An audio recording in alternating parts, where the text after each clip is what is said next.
आप क्या करते अगर आप पूरी पृथ्वी पर अकेले इंसान होते जो ठीक ठीक जानता हो कि प्रलय कैसे काम करती है?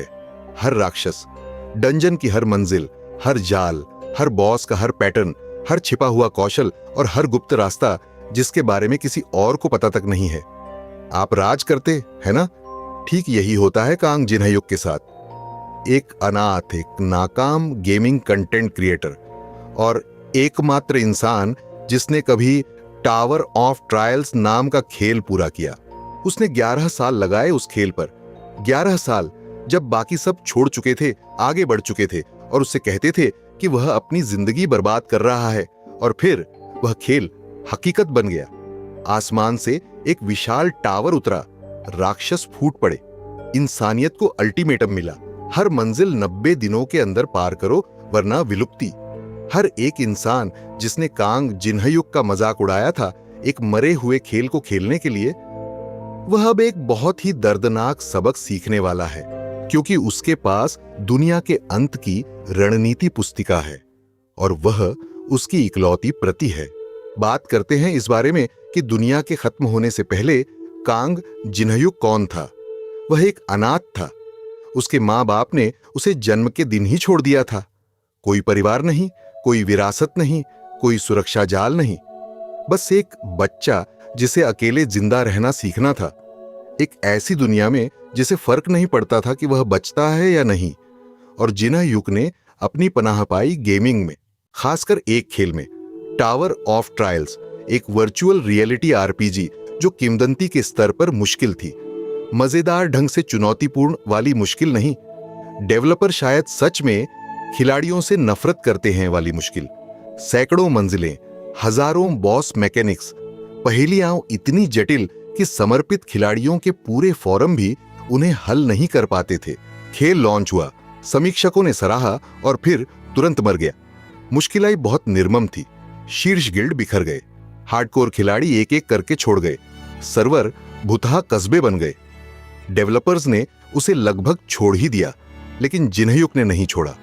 वह बना एक न्यूट्यूबर, एक कंटेंट क्रिएटर जो टावर ऑफ ट्रायल्स को पार करने की अपनी कोशिशें स्ट्रीम करता था, एक ऐसे दर्शक वर्ग के लिए जो छोटे से सिकुड़कर अदृश्य हो गया। रात दर रात ऐसे चैटरूम में प्रसारण करता जिसमें शायद 3 लोग होते, कभी कभी कोई नहीं। खेल के बाहर उसकी जिंदगी कोई बेहतर नहीं थी। कोई स्थिर आमदनी नहीं, कोई सामाजिक दायरा नहीं, कोई संभावना नहीं, बस एक अनाथ, एक मरे हुए खेल पर मेहनत करता हुआ जिसकी किसी को परवाह नहीं थी। लोगों ने उससे कहा, रुक जाए, असली नौकरी करे, जिंदगी बर्बाद करना बंद करे, आगे बढ़े। जिन्हयुक ने सबको अनदेखा किया। 11 साल तक उसने टावर ऑफ ट्रायल्स खेला, अकेले, कोई गिल्ड का सहारा नहीं, कोई वॉक थ्रू गाइड नहीं, बस कच्चा संकल्प और उस तरह की जुनूनी बारीकी जो तब आती है जब आपकी जिंदगी में और कुछ हो ही नहीं ध्यान देने के लिए।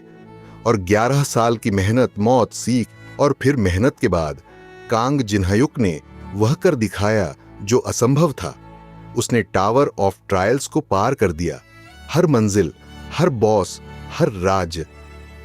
उस खेल के इतिहास का पहला और इकलौता खिलाड़ी जो शिखर तक पहुंचा। उसके क्लियर वीडियो को मुट्ठी भर व्यूज मिले। 2-4 कमेंट्स जो कह रहे थे, इसे अब खेलता कौन है।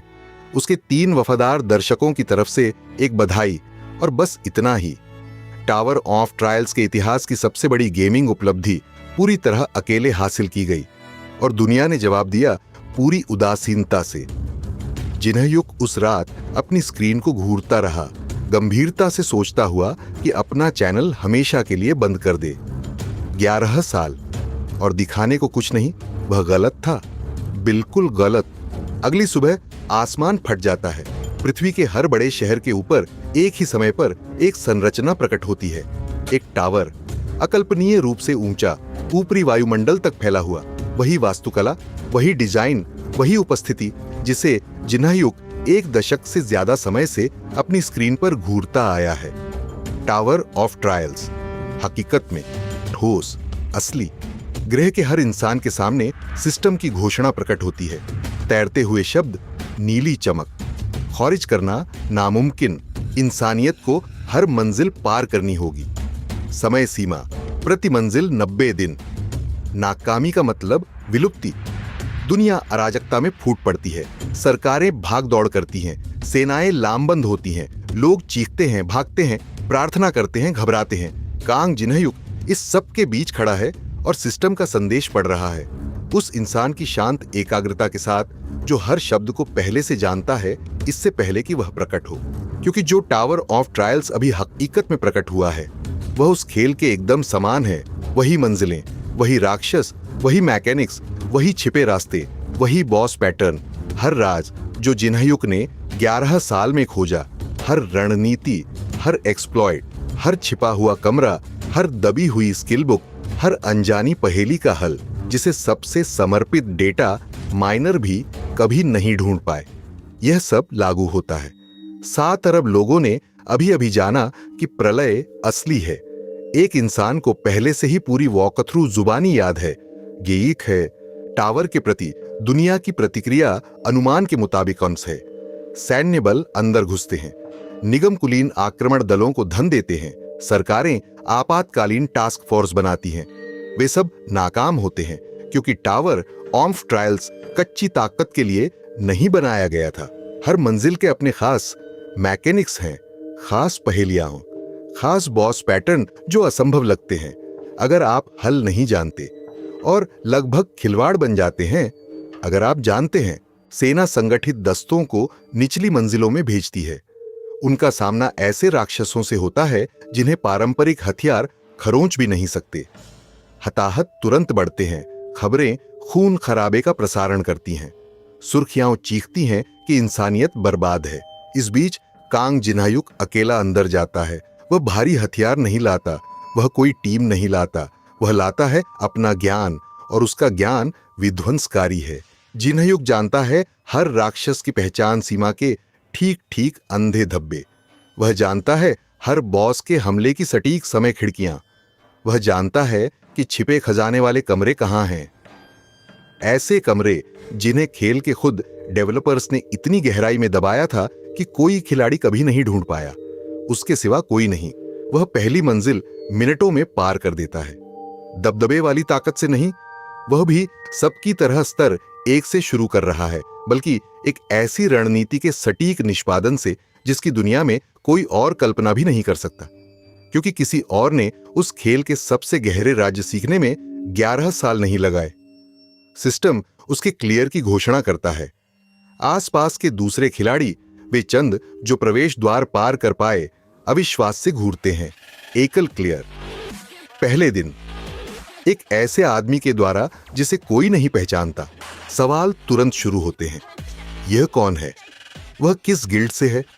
उसमें कौन सी क्षमताएं हैं? तीनों का जवाब कोई नहीं, कुछ नहीं, और ऐसा कुछ जो आपने पहले कभी नहीं देखा। यह वह बात है जो जिन्हयुक को सच में खतरनाक बनाती है। उसने खेल में टावर ऑफ ट्रायल्स को सिर्फ पार नहीं किया, उसने उसे अनुकूलित किया।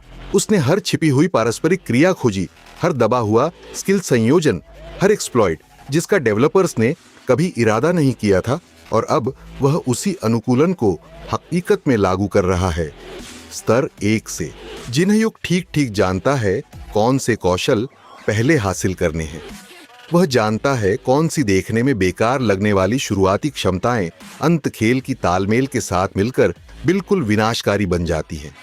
वह जानता है कौन सी छिपी हुई स्किल बुक्स किस मंजिल पर, किस गुप्त दीवार के पीछे, किस पहेली के हल से दबी हुई हैं, जबकि दूसरे जागृत खिलाड़ी बुनियादी बातों में ही ठोकर खा रहे हैं, गलती सुधार से लड़ाई के कौशल सीख रहे हैं, ऐसे जालों में मर रहे हैं जो उन्होंने आते नहीं देखे, ऐसे साज सामान पर संसाधन बर्बाद कर रहे हैं जो 2 मंजिलों बाद अप्रचलित हो जाएगा।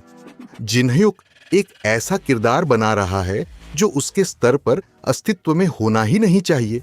वह ऐसी क्षमताएं उठा रहा है जो सिस्टम ने खिलाड़ियों को इतनी जल्दी देने के लिए डिजाइन ही नहीं की थी।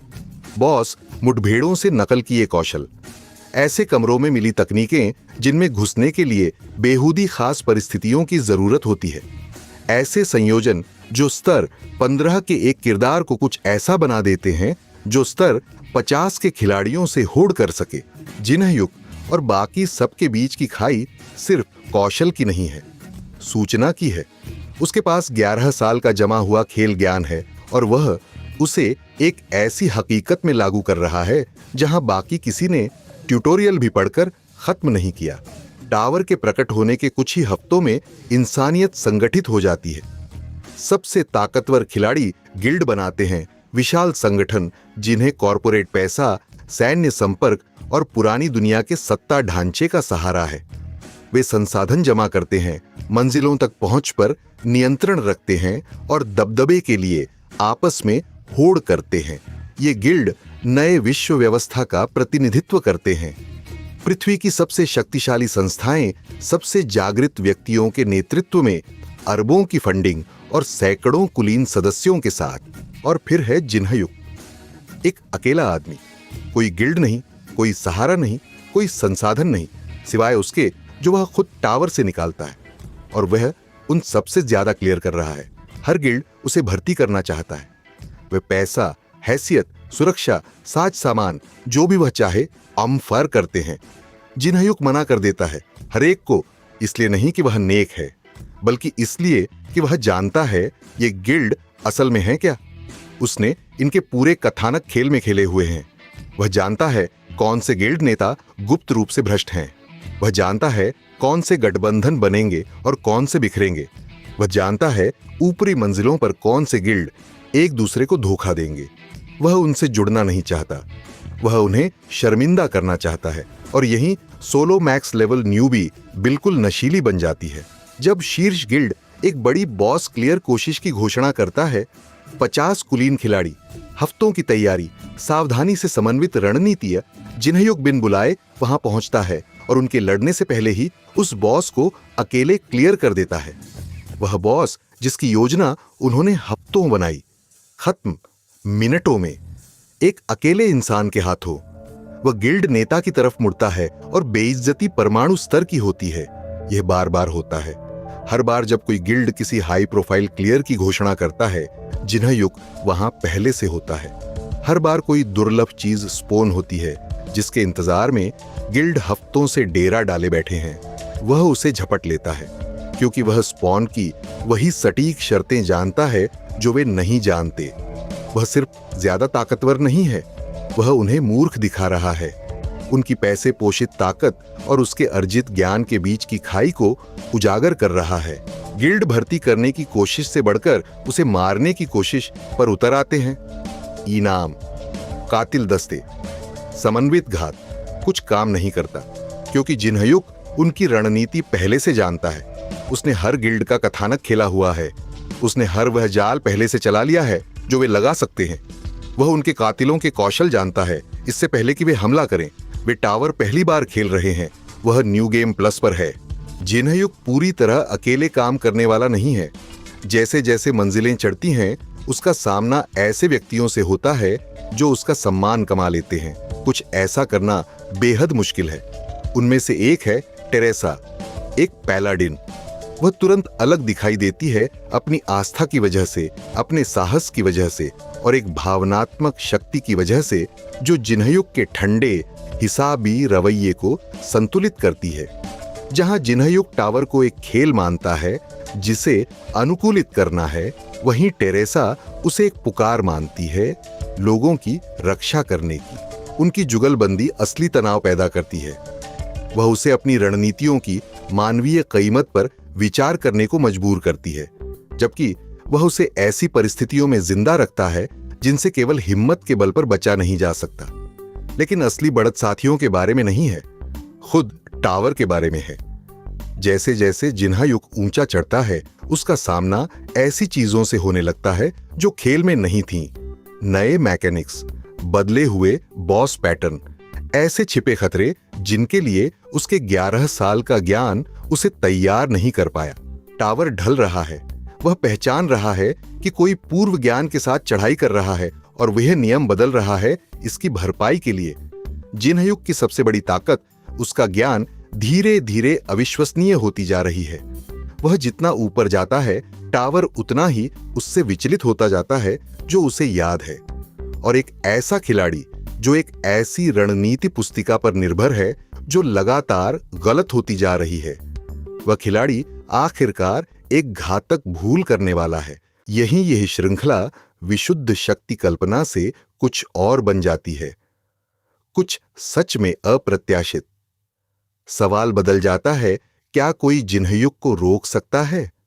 से क्या जिन्हयुग तब ढल पाएगा जब वही एक फायदा जिसने उसे अजेय बनाया बिखरने लगा?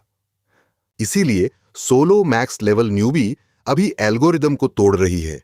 शुरुआती मंजिलें शुद्ध न्याय कल्पना हैं, एक अनाथ, एक कोई नहीं। यह साबित कर रहा है कि उसकी 11 साल की निष्ठा बर्बाद नहीं हुई थी। उसे अरबों के सहारे वाले गिल्डों को सिर्फ खेल ज्ञान के बल पर जलील करते देखना एक आदिम स्तर पर संतुष्टि देता है। लेकिन यह श्रृंखला आपको आराम में नहीं रहने देती।